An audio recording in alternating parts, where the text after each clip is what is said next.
Hello guys, you're welcome back to this channel and thank you for joining me once again today.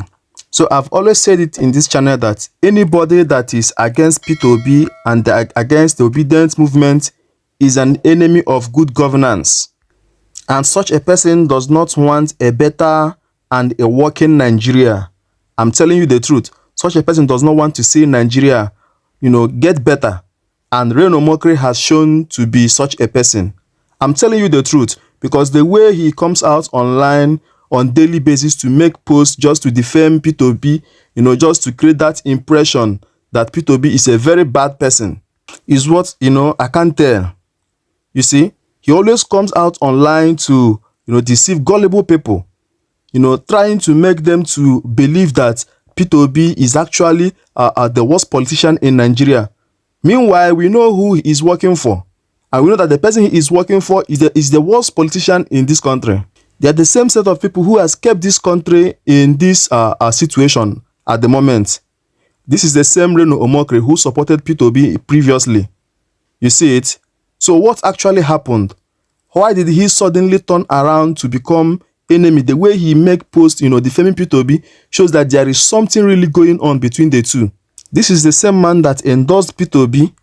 This is the same man that said so many good things about P2B. I'm going to share some of these videos here. So you listening to what Reno Omokiri said in the past concerning P2B, and then when we come back, we'll now look at what Reno Omokiri is doing at this particular point in time and how the obedients are, handling the situation. Peter Obi, we're in DC, we came in for the National Prayer Breakfast. But you see, I listened to this man, I listened to Governor Peter Obi, and, ex-Governor Peter Obi, the plans, the ideas, this man raised the bar of leadership in Nigeria. He raised the bar of leadership in Nigeria.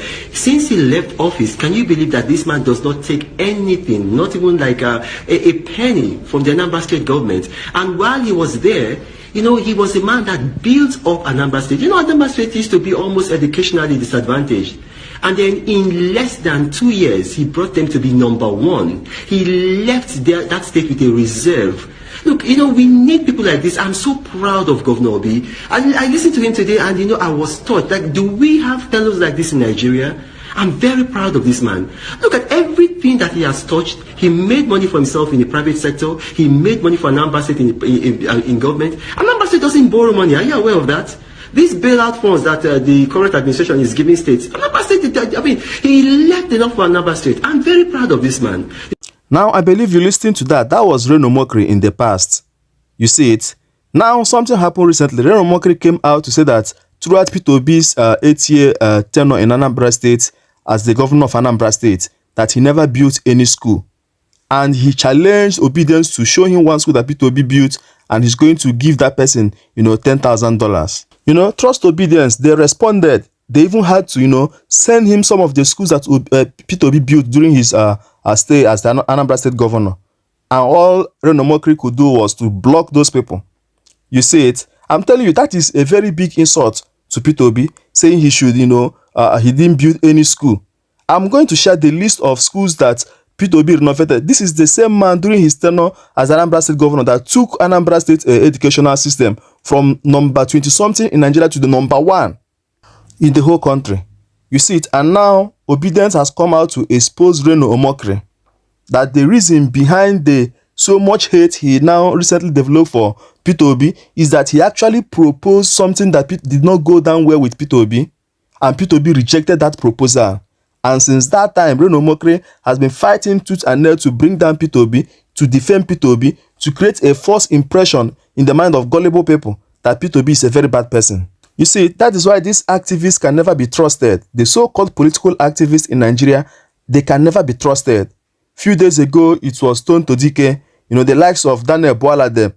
These people, APC, are now using these people. And these people are actually working for them because they are being paid just to defend P2B. They are being paid to do all these things to create these false impressions. Well, what they don't know is that obedients are ready for anything. They are ready. P2B is a man that has shown credibility and transparency in his system of governance. And that's why he has so much backing from this obedient family. And that's why he can't just come out online and begin to say any trash against P2B and you will just go scot-free. Anyway, moving on from that. Now, in Abia State, Alex Otti made a shocking revelation of what the previous government, the government of Ikpeazu, did with Abia State's money. You know, this is the same state that they always say they don't have money, Abia State don't have money, this and that. Look at the amount of money looted by the previous government. You know, the money they use, they say that they're using it to award contracts. None of those contracts was executed. And what happened to those funds allocated for such contracts? I want you to listen to the governor of Abia State, Alex Otti himself. And when we come back, we'll just wrap up the video. I had set up a forensic audit as soon as I took over last year in Abia. And so that there won't be any argument, I called in one of the top 3 audit firms in the world. And not too long ago, they turned in their report. And some of the things in the report are frightening.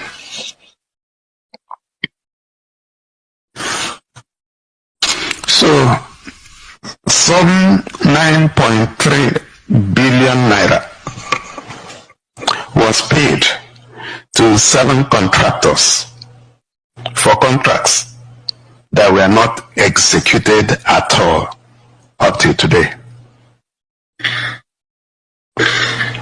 Another 15.9 billion naira, almost 16 billion, was paid to 63 contractors with no supporting documents anywhere in the state. Another 12 billion naira was paid to 2 contractors for contracts that do not exist. Out of this figure, 10 billion naira was on September 25, 2020. And that is almost 4 years. Paid to some contractor for the construction of Abia State Airport.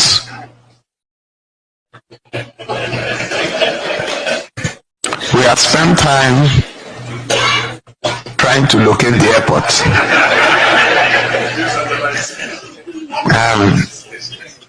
Up till now, we have failed. In fact, one of my aides told me the other day that maybe we are using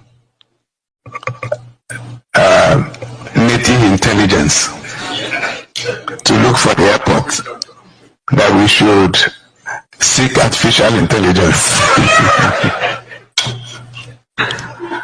So as we continue to look for our airport, we have also involved security agencies to help us search. And so that's just an example of what typically happens. And when you juxtapose that with pensions that were lying unpaid for about 10 years and salary arrears, just one of these said in the 10 billion that was spent to build a non-existent airport was exactly the amount of money that our government used to take up the pension arrears. Now I believe you heard all what he said. How huge amounts of money in billions of naira were allocated for different projects in Abia State during the time of Ikpeazu. He even had to call forensic auditors, to come and look into these things. And they found out that none of these projects were executed. And the money never went back into the state treasury. And this is what, this is how they destroyed Abia State. I'm telling you, they even went on to say that they want to construct airport. You can hear Alex Otti saying that up till now they are still looking for the airport because the money allocated for the airport, is not, they can't find the money anymore. And it shows that this previous government looted so much money from Abia State Treasury. Well, it's all thanks to Reno Otti, who was the INEC returning officer for Abia State election in the 2023 election. She stood by the truth and made sure that Alex Otti became the elected governor of Abia State. And now the Abia State people are enjoying Alex Otti. and you can see this man is emulating Peter Obi in terms of transparency, accountability, in terms of a man who is ready to work for his state. Well, I'll just stop this video here and allow you to drop your comments in the comment section. Thank you for watching, and don't forget to subscribe to this channel.